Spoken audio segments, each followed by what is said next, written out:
Olá, bom dia, boa tarde, boa noite, não sei o horário que você está assistindo. Estamos aqui na Casa Digital da Paty Bastos, o Atreva-se no Digital.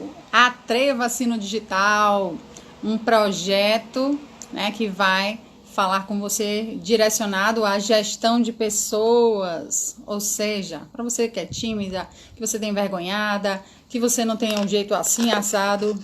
Então, a gente vai estar conversando sobre temas diversos aqui na live, certo? Das terças-feiras às 11 horas.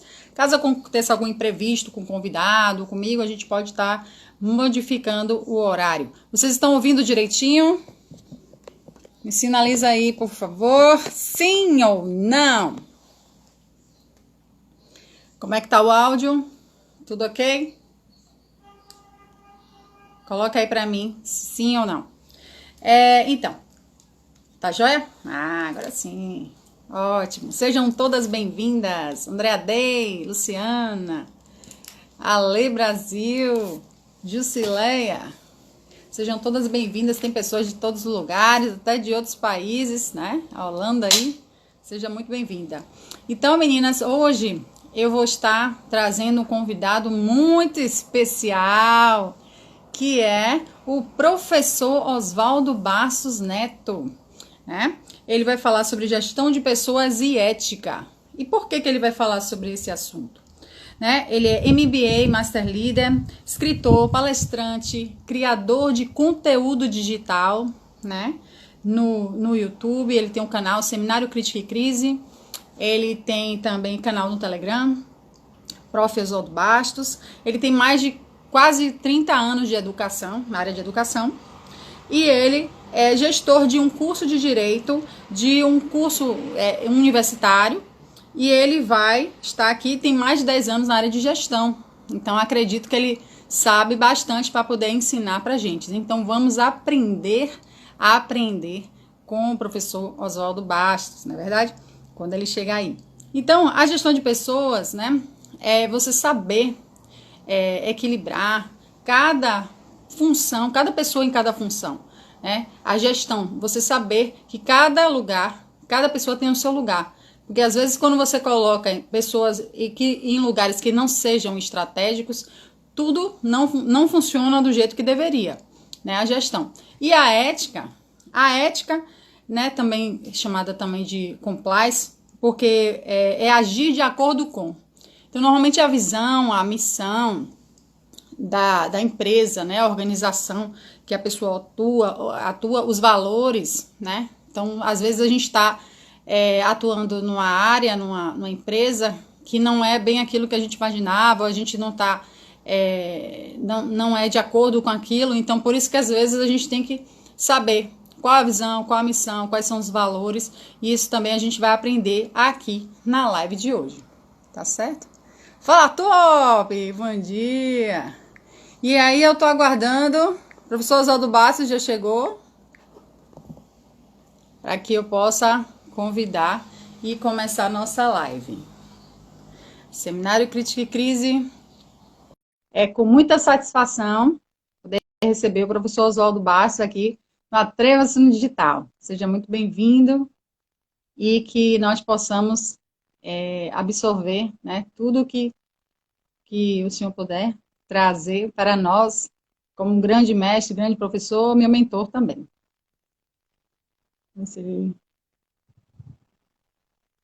Vamos lá, vamos lá. Olá!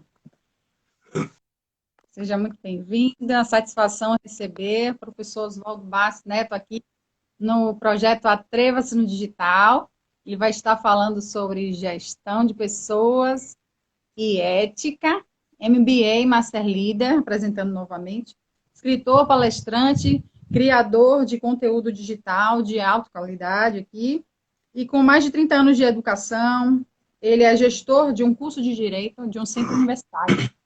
Então, eu vou aproveitar aqui, faça as primeiras palavras aí, antes de começar a pergunta. Se a pessoa tiver também perguntas, pode jogar duro aí. Seja bem-vindo, professor. É um prazer estar aqui com você. lhe dando apoio no seu trabalho, um trabalho muito bacana. E eu estou aqui para contribuir de acordo com o que eu puder, de acordo com os meus conhecimentos e com a minha experiência. Excelente. Então, professor, é, assim, às vezes a gente não tem dúvidas, né, em relação a esse segmento, ainda mais na situação que estamos passando, né, no país. Então, assim, neste momento, como definir, qual é a sua visão em relação à gestão de pessoas? Veja bem, gestão de pessoas não é só uma questão de momento. Né? É claro que existem contextos em que essa questão ela se torna mais delicada, mas ela não é uma questão de momento. Eu costumo definir gestão de pessoas como gestão de relacionamentos, né? Porque vocês vai estar, se vocês exercem algum cargo de gestão, independente do grau de hierarquia, você necessariamente você vai estar administrando relações entre as pessoas, o comportamento entre as pessoas. E isso não é tão simples como os manuais e os e-books hoje divulgados na internet costumam é, é, sinalizar. É claro que é interessante você ler, aprender, pegar ideias com esses materiais publicados, mas a prática da gestão de pessoas ela exige algumas habilidades e principalmente o autocontrole, né? Porque hoje está associado muito a essa questão de gestão de pessoas a ideia de liderança. Como se liderança fosse algo que você pudesse aprender lendo um manual, fazendo um curso, um treinamento e simplesmente isso. Né? Liderança é um dom. Do mesmo jeito que alguém tem um dom para esculpir uma estátua maravilhosa, né? E eu não tenho, né? A liderança é também um dom. E o gestor ele tem que ter, em alguma medida, esse dom da liderança. E o dom da liderança ele implica algumas características. Né? Você tem que estar muito atento para o comportamento da sua equipe e mais. A gestão de pessoas ela extravasa o universo da sua equipe. Se você pensa que gerir pessoas é apenas administrar as pessoas que estão sob o seu comando, isso é um equívoco muito grande, porque se você está numa corporação, na maioria das vezes, você tem que estar dialogando com outros setores, né? Setores esses que você não tem nenhuma ingerência hierárquica, e isso também é gestão de pessoas. Né? Então você precisa analisar o comportamento das pessoas, ver quais são as principais características de cada uma dessas pessoas, os seus pontos fortes, os seus pontos fracos, né? As suas fraquezas no sentido de, por exemplo, questões emocionais, né? Questões de, às vezes, fases da vida que a pessoa está passando difícil, porque não pense, não existe essa ideia de que o comportamento da vida privada não vai se refletir dentro das organizações. Isso é uma ilusão. O comportamento da vida privada, inclusive, a vida pregressa das pessoas, estará sempre se manifestando na relação entre as pessoas. Né? E isso precisa ser muito bem administrado, porque você às vezes tem problemas particulares de pessoas que estão na sua competência, em que você tem que saber dar um tempo para aquela pessoa, você tem que saber administrar bem aquelas emoções, você tem que muitas vezes saber filtrar muito as informações que você tem, as orientações que você tem, né? De uma hierarquia superior, como passar isso para a sua equipe. Porque, na verdade, o gestor e o líder ele termina sendo um colchão amortecedor. Muitas vezes o que se observa muito são gestores que passam para frente a informação ou mesmo a determinação da mesma forma que receberam. E isso só faz estressar a sua equipe. E se você estressa a sua equipe, você está fadado ao fracasso. Você entra num ciclo vicioso, porque quanto mais você estressa a sua equipe, mais você vai ter que fazer pressão para a sua equipe funcionar, e isso você começa a gerar um ambiente patológico de trabalho, né? O problema das doenças em local de trabalho, como, por exemplo, a síndrome de Burnout, está cada vez mais frequente no Brasil, e as pessoas têm atribuído esses índices cada vez mais elevados de problemas de depressão, e às vezes até manifestações de doenças físicas, né? Insônias, etc. As pessoas estão de forma muito enganosa, estão atribuindo isso ao momento que nós estamos vivendo, ao número de informações que as pessoas recebem, né? E até mesmo a cobrança, né? Não, se você tem um ambiente de trabalho saudável, né, todos esses fatores eles vão ser amenizados. Eles podem não ser eliminados, mas eles vão ser amenizados. Isso, o papel central disso aí, é exatamente o papel do gestor, se é que ele tem o perfil de gestor e de liderança, né? E para ser gestor tem que ter o perfil de liderança. E esse gestor, como eu disse, ele tem que ser o colchão amortecedor. Ele não pode simplesmente, como eu disse, passar para adiante uma ordem que ele recebeu. Se ele recebeu uma ordem de forma agressiva, de forma abrupta, ele não pode repetir esse mesmo erro na equipe dele, porque senão ele vai estar fadado ao fracasso. Ele vai criar um ambiente doentio, ele vai criar um ciclo, como eu disse, um ciclo vicioso, em que cada vez mais para funcionar, e as pessoas estão precisando, aqui uma dica muito interessante, as pessoas estão precisando de palavras de incentivo. Então é muito comum o gestor que só faz cobrar, né? E é importante que o gestor cobre, mas que ele também saiba estimular. Durante muito tempo ficou essa política, né, de que para fazer motivação você faz uma festinha, você distribui brindes, essa coisa toda que o brasileiro tentou adaptar do americano e ainda assim com muito problema, né? Não, uma simples palavra de elogio a uma pessoa, né, você passar por uma pessoa e dizer, poxa, essa aqui é uma pessoa incrível, essa pessoa aqui é fundamental na minha equipe, ou simplesmente elogiar um trabalho bem feito, isso é muito bom, isso tem efeitos que você não faz nem ideia do efeito positivo que isso tem, porque as pessoas... Então, licença, professor, então, no caso, esse PODC, planejar, dirigir, organizar e controlar, não é apenas isso, né, como as pessoas colocam aí. Não é apenas uma coisa tipo uma planilha, não é uma coisa de máquina. Você para ser um bom gestor, a primeira coisa que você tem que saber é fazer autocrítica. Né? Eu tenho o costume, tanto na minha vida particular como na minha vida profissional, de não agir quando eu estou de cabeça quente.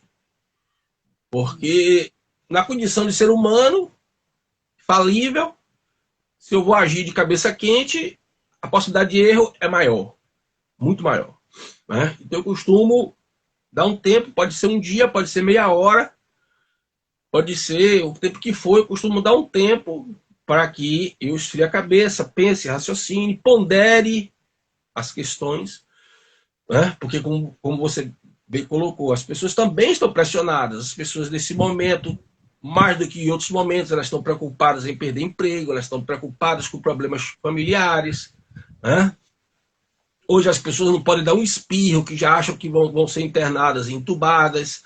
Então, quer dizer, há um clima de tensão muito grande. Então, você não pode reforçar esse clima de tensão no seu ambiente de trabalho, senão você vai terminar criando, na verdade, um hospício empresarial e não um ambiente de produção e de desenvolvimento. Licença, antes de ir para outra pergunta, tem uma pergunta aqui da Lilian Araújo. Ela está perguntando aqui, e cursos, o que acha de patrocinar, no caso, pelo gestor? Deve ser, acredito que ela está falando em relação a cursos patrocinados pelo gestor. Bem, os cursos, eles são sempre bem-vindos, a princípio. Agora, é importante observar quem vai dar o curso, né? Porque, assim, eu tenho uma crítica muito grande ao que eu estou vendo agora, né? Garotos cuidar de ser meu filho, por exemplo, me ensinando o que é educar e o que é ser gestor. Então, quer dizer, não é uma questão de. Acho que todo mundo tem sua primeira vez e tem tem que ter seu espaço no mercado. Mas, assim, o pessoal não está vindo com humildade, né? O pessoal está vindo como best-seller. Quer dizer, entende? Estrelado. O pessoal está vindo como best-seller, já aí faz aqueles cards no Facebook, nas redes sociais, né? Como se fosse uma coisa maravilhosa, como se ele fosse estivesse inventando uma roda. Não, e existe uma coisa que é a experiência, e a experiência só vem com o tempo, né? Exatamente. Então, é interessante que quando você vai contratar um curso, você veja bem quem é que vai ministrar esse curso, quanto tempo de experiência tem, o currículo que tem, né?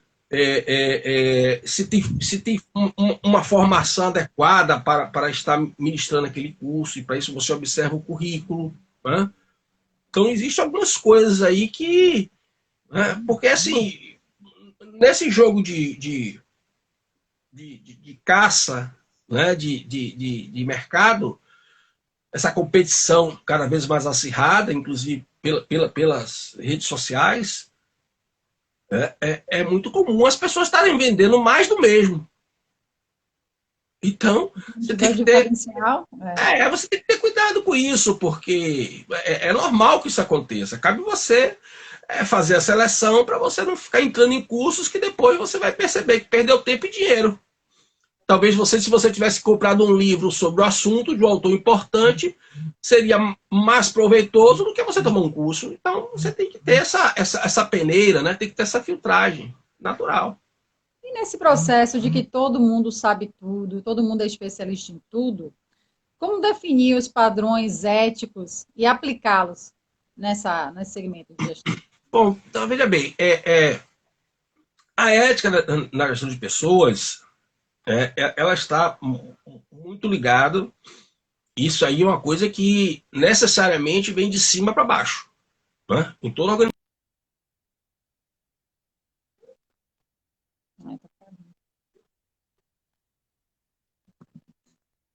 Donos, deu o termo que for, né? CEOs, não importa, gestores, dê o nome que der, né? É de cima para baixo, porque quando você cria uma empresa, principalmente se ela tem algum porte, e isso se torna fundamental, você criar algo que se chama a missão e os padrões éticos dessa sua empresa, né? E que para que esses padrões éticos eles se tornem viáveis, que eles se tornem uma prática, é preciso que você crie alguns mecanismos, alguns procedimentos, né, internos à organização, à empresa, que no conjunto vem sendo chamado de compliance. Compliance é um termo que você aplica a diversas situações, né? Mas no caso aqui em questão, o compliance seria, para ficar uma coisa mais clara, mais objetiva, e aí com o perdão do resumo, né? O compliance seria você conseguir articular aquilo que a sua empresa concebeu como ética, parâmetros éticos, aquilo que a sua empresa, desde a sua formação, estabeleceu como normas dentro do regimento interno, juntamente com aquilo que prevê o nosso ordenamento jurídico, né? E no que diz respeito à empresa e aos seus, digamos, comandantes e comandados.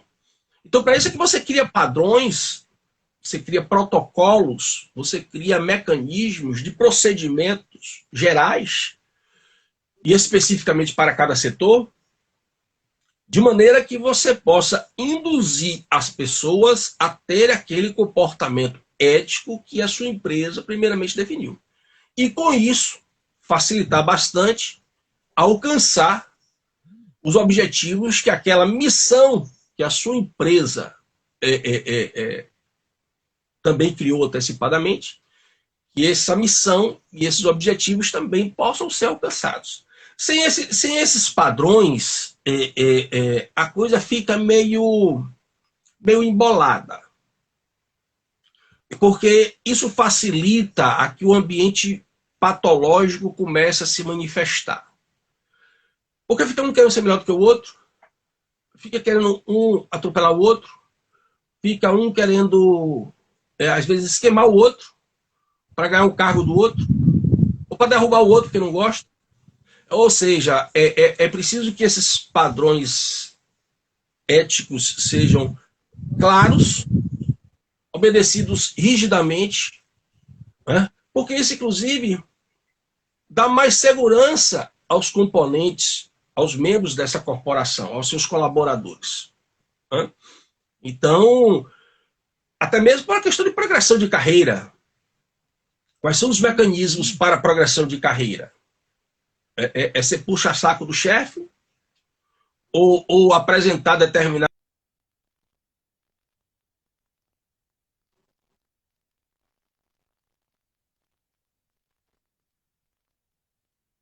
A internet tá dando uma paradinha aí, né? Para vocês.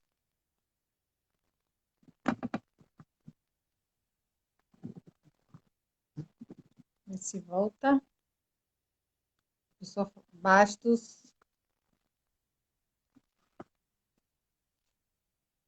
Internet.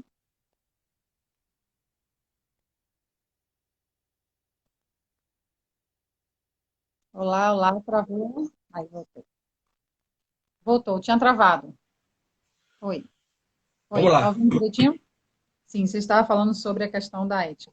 Sim, Eu já concluí. sim. É porque travou na hora que você estava falando. Aí você falou, né, das pessoas, né, se respeitarem, para não ficar passando Isso, por. esses mecanismos, eu finalizei falando isso, que esses mecanismos eles contribuem para evitar um comportamento, um ambiente patológico dentro do ambiente de trabalho, porque as regras ficam mais claras, né? As pessoas sabem o que fazer, as pessoas sabem como fazer, as pessoas sabem, por exemplo, quais são os critérios para a progressão de carreira. Sim. Né? Existem várias vantagens quando esse compliance ele é estabelecido e ele é implantado, aplicado. Então, assim, a gente sabe que há uma importância de cada pessoa em seu devido lugar, né? Cada função, de acordo com a sua habilidade, competência. E, assim, qual a importância nesse processo de seleção e recrutamento baseado nessas informações que você passou agora? Veja bem, existe uma questão que é pouco comentada na literatura, mas que existe, né? Que é o que vem se acostumando a falar de chamado apagão de talentos. Né? Veja bem, o que é que o pessoal que defende essa ideia do apagão de talentos fala? Né? O que é que eles defendem? Eles defendem a ideia de que muitas vezes as empresas brasileiras elas se queixam de que não tem mão de obra capacitada no mercado. Mas o que esse pessoal diz aí, o pessoal do apagão de talentos, é o seguinte, que o problema não está só em ter ou não pessoas capacitadas, está também.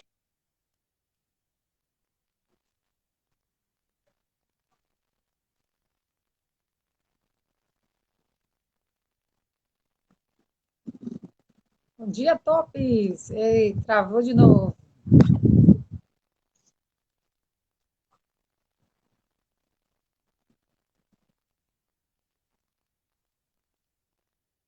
Tá travando a internet. Oi, oi. Voltou? Travou, professor. Oi, seja bem-vindo, sejam bem-vindos, vocês estão chegando aí. O professor Oswaldo está falando sobre a questão da seleção e recrutamento. Seleção e recrutamento, voltou.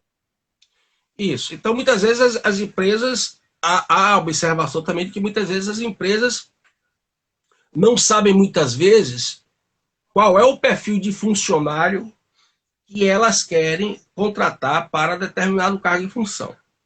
Né? Eu acrescento a essa questão, né, de recrutamento e seleção o problema da alocação interna desses recursos humanos. Né? Muitas vezes as empresas querem resolver os seus problemas apenas com o mecanismo de admissão e demissão. Então você observe bem uma coisa, as empresas brasileiras, elas não se caracterizam, é claro que existem exceções, até porque tem determinadas funções que exigem isso, mas elas não se caracterizam por investir em treinamento dos seus funcionários. Não é uma regra nas empresas brasileiras. Né? Quando muito, você aprende aquele básico e toca e vá para adiante e dê os seus pulinhos. Então, a empresa leva, muitas vezes, alguns anos para ter aquele funcionário como uma mão de obra ideal. Por algum problema, né, ela resolve demitir o funcionário. Que é um problema, inclusive, que acontece muito quando você está num momento, alguma empresa, ela está em algum momento de cortes generalizados. Então, o que é que isso acontece? O que é que isso gera? Gera que você termina jogando a criança junto com a água do banho. Né? Vai tudo junto. Então, você pega o que é bom e desperdiça também. Quando muitas vezes aquele funcionário ou precisaria de um treinamento melhor, ou era para ele estar alocado em outro cargo e função. Né? Então, às vezes, por todas as experiências que eu passei, durante mais de 10 anos, também estudando sobre isso, eu observo que existe essa pouca sensibilidade nessa questão. E as empresas que têm essa sensibilidade, fatalmente elas se dão, o desempenho delas é muito melhor do que o contrário. Então é necessário assim, um planejamento, né? A curto, médio e longo prazo. Não, o planejamento é fundamental. O planejamento é fundamental. Uma empresa que não tem planejamento, seja ela de qual for o tamanho, qual for o porte, qual for o setor, né? Um empreendedor que não tem planejamento, ele é quase um barco sem leme. Ele pode ter uma boa vela, mas ele vai ficar sempre à mercê na direção do vento. Entende? Então o planejamento ele é fundamental, até porque o planejamento, ele reduz muito o estresse dos seus colaboradores. Quando você tem um planejamento claro, rígido, de curto, médio e longo prazo, você cria uma expectativa nos seus colaboradores. E isso faz com que tanto você quanto eles possam se adaptar a essa agenda. Porque o planejamento, na verdade, é uma agenda. Né? Então você permite essa adaptação psicológica, emocional, você tem capacidade de prever problemas, né? Tanto problemas técnicos, tecnológicos, financeiros, como problemas também psicoemocionais de algum dos seus colaboradores. Né? Você tem tempo para traçar um plano B. E ao passo que se você não faz planejamento, você vai levando a coisa na doida e adaptando sempre, o nível de estresse ele aumenta assustadoramente para todos. Tem uma amiga aqui da Holanda, Andrea Day, ela está falando, né, que ela vive na Holanda e fala que a mão de obra brasileira é muito valorizada lá fora. Então, será que a gente está perdendo os melhores, né, para as pessoas? No caso, normalmente as pessoas saem por causa de falta de investimento. O que você acha em relação a isso? Sem dúvida. Sem dúvida. É fato que o Brasil perde muitos talentos para outros países. Né? Isso é fato. E isso não é assim. Não é de agora, não é uma novidade. Isso é um problema muito sério do Brasil. Por diversos motivos. Aqui tudo é difícil para você fazer. Tudo é difícil para você fazer. Né? Aqui para você escrever e publicar um livro é uma batalha. Aqui para você conseguir ter um bom curso é uma batalha. Aqui para você, ou é caro demais. Aqui para você, tudo. Se você vai empreender, se você quer ser um empresário, você tem que pagar não sei quantos impostos. Você tem uma burocracia imensa. Tudo é um problema. Você já desiste desde o do momento em que você olha o número de impostos, taxas.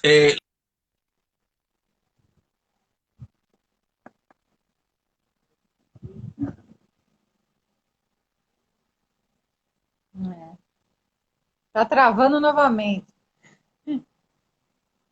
Oh, isso mesmo, pessoas para contribuir com o desenvolvimento pessoal. Então, não é simplesmente, né, estar participando de uma empresa, mas também a atenção que os gestores precisam ter em relação aos seus funcionários e a capacitação dos mesmos.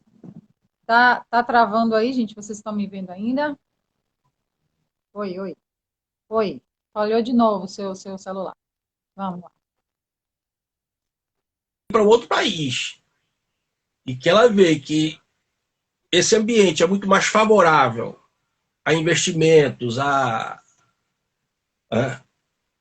aí você vê que o pessoal sai daqui para ser empregado em outro país, abre mão até da nossa legislação trabalhista, de tantos direitos que nós temos, em função de quê? Em função de reconhecimento, em função de poder crescer. Né? Por isso que muitos estão indo para fora, realmente. Muitos estão É. pensando também em O cara chega lá e ele consegue se desenvolver como ele não conseguia aqui. Aí ele abre mão de certas coisas que ele tem aqui em troca de poder se realizar pessoalmente, profissionalmente, normal. E no caso que você falou aí mais cedo sobre o apagão, o que significa para as pessoas entenderem melhor, né, o que significa apagão de talentos e alocação de recursos humanos? O apagão de talento é isso, você apaga o talento. Quando você não sabe selecionar bem, quando você não sabe alocar bem, quando você não sabe e quando você.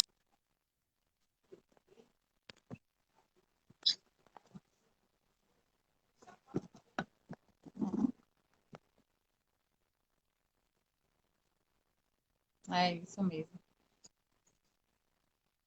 Olhando de novo, de novo. Né? Realmente, Você, tanto você, no... termina, você, você termina apagando talentos. Por isso que o nome, apagão de talentos. Porque você tem pessoas com determinados talentos que você termina ofuscando esses talentos dela.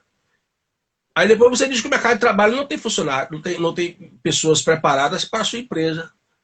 Não é bem assim. Né? Tem, tem isso, mas também tem sérios problemas dentro das organizações, dentro das corporações. Né? Exatamente. E aí fica difícil, né, de como vai alocar esses recursos humanos se até tá difícil de achar pessoas também capacitadas, porque as capacitadas estão indo embora. Você ainda tem muita questão no Brasil. Você ainda tem muito problema assim de a gente fala muito em colaborador, a gente troca os nomes, né? Para minimizar, né? Mas a cultura, a mentalidade, ela não muda porque o nome mudou. Então você fala muito em colaborador, você não chama mais de empregado. Aí você demite a pessoa. Aí você não diz mais que foi demitido, você diz que foi desligado. O brasileiro adora essas coisinhas fantasiosas, florear as coisas. É isso aí. Tá travando novamente. Travou novamente. Mas você vê que maravilha, né? Esses ensinamentos do professor Oswaldo Bastos. Vamos ver ele voltando aqui novamente.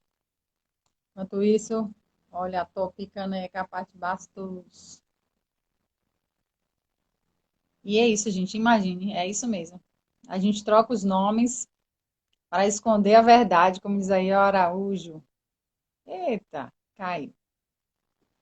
Tenta voltar novamente, que aí eu te adiciono para a gente fazer as últimas considerações. Gente, que maravilha que a gente aprendeu hoje, hein? Quanta coisa. Solicita novamente. É. E a gente aos pouquinhos vai perdendo os nossos direitos, né? Vão trocando os nomes e vamos perdendo os nossos direitos. Ó, vou adicionar novamente aqui.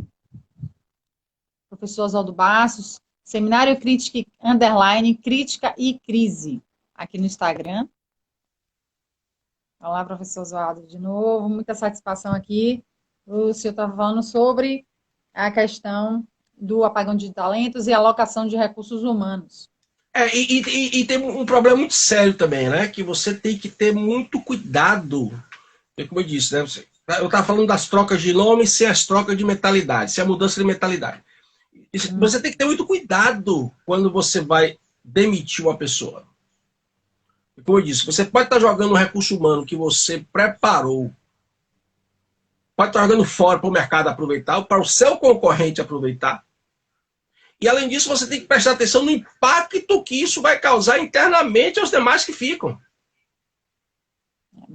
Porque se eu pego uma pessoa, a seleção para demissão, quando implica principalmente essa questão genérica que nós estamos vendo aí, demissão em massa, redução de receitas e todos os setores da economia, quando isso acontece, tem que se prestar muita atenção, não pode se fazer apenas de forma numérica. Não pode. Por quê? Porque muitas vezes, ao demitir um funcionário que estava, como se diz, vestindo a camisa da empresa, a impressão que você deixa para os que ficam é somente uma. Bom, então para que eu vou me esforçar? Se fulano ou fulana que se esforçava tanto, na hora do corte, foi embora. Por que eu vou me esforçar? Disse tudo. Ela se destacava tanto, ele se destacava tanto e terminou indo embora. Por que eu vou me esforçar? Então eu vou fazer aqui o básico para manter meu emprego até que chegue o meu dia.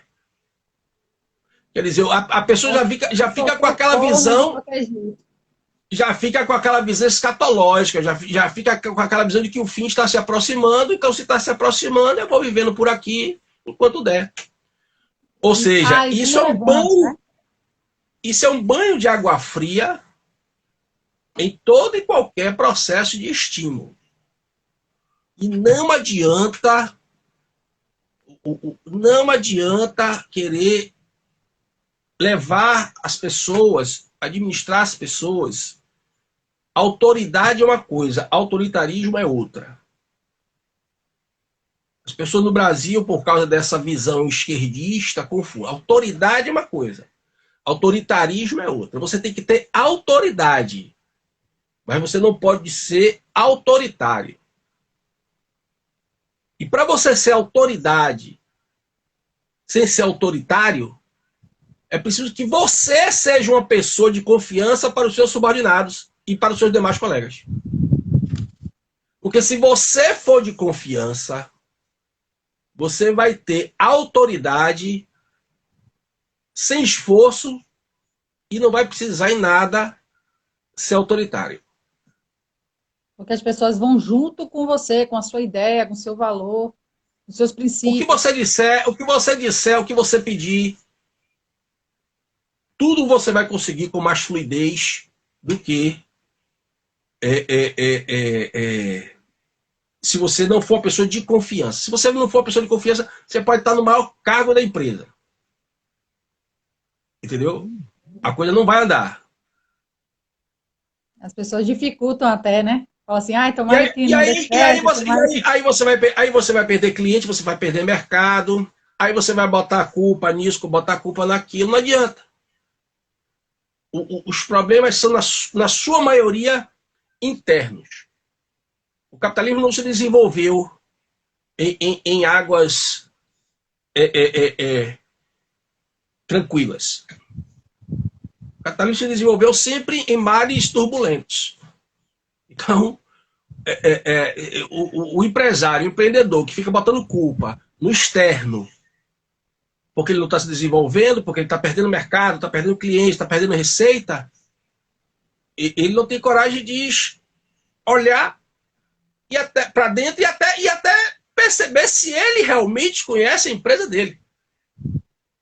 Porque quanto mais você cresce, a tendência é você desconhecer o seu ambiente da sua corporação.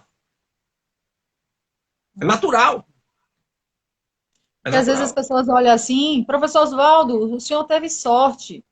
Não sabe o quanto você estudou, o quanto você investe em estudo, né? Então é muito fácil dizer assim que teve sorte, né? E as pessoas esquecem da importância do trabalho, do esforço, do foco. Se for assim, eu queria saber por que eu nunca tive sorte para ganhar na loteria, né? Porque já que eu sou um cara tanta sorte, né? Por que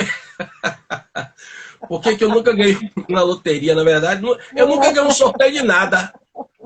Eu nunca ganhei um sorteio de nada, nem de uma caixa de cerveja. Nunca, nunca. Eu nem aposto mais, porque é jogar tempo e dinheiro fora. Minha vida é trabalhar, estudar, enfrentar as coisas. E pronto, eu me acostumei com isso, é por aí mesmo. Entendeu? Ai, adorei, adorei. Ó, adorei.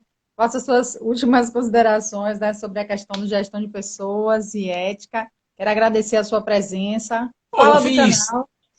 Eu fiz o possível.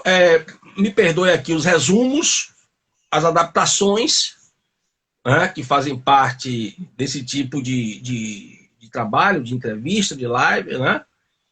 Eu tentei traduzir questões mais complexas em palavras simples e objetivas, inclusive questões de ordem conceitual teórica.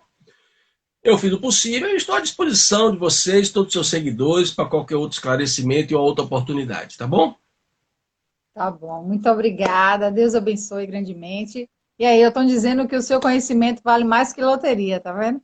Tá vendo? Quem sabe? Que bom. Quem sabe faz ao vivo. Muito, muito obrigada, professor Oswaldo. Pessoal, siga ele no canal, Seminário Critique Crise. Tem várias aulas lá, né, de forma gratuita, no YouTube. E lá é realmente uma escola. Uma escola, tem mais de 250 vídeos ensinando temas diversos, direito, filosofia, religião e geopolítica. Não é verdade? E vamos tirar nosso print. Vamos tirar nosso print. A carinha de print. Então, muito obrigada. Fecha aí, aperta o xizinho. Aperta o xizinho para você poder sair e agradecer. Muito obrigada. O professor Oswaldo Bastos trouxe, né, muitos ensinamentos para a gente, muito conhecimento, gestão, ética, e com as suas palavras super assertivas, super objetivas, diretas, super, às vezes até ácida, mas ajudou muito, né, com a nossa live de hoje sobre gestão de pessoas e ética. Foi excelente. Então, para quem não assistiu, ó, depois você manda um aviãozinho aí para as pessoas para compartilhar o Atreva-se no Digital. E semana que vem vamos ter aqui falando sobre vida saudável, a importância da vida saudável, a Alessandra Brasil, daqui de Salvador também. Então, Deus abençoe vocês, foi maravilhoso. Obrigada, Deus abençoe todos vocês. Um excelente dia, ótimo dia para vocês.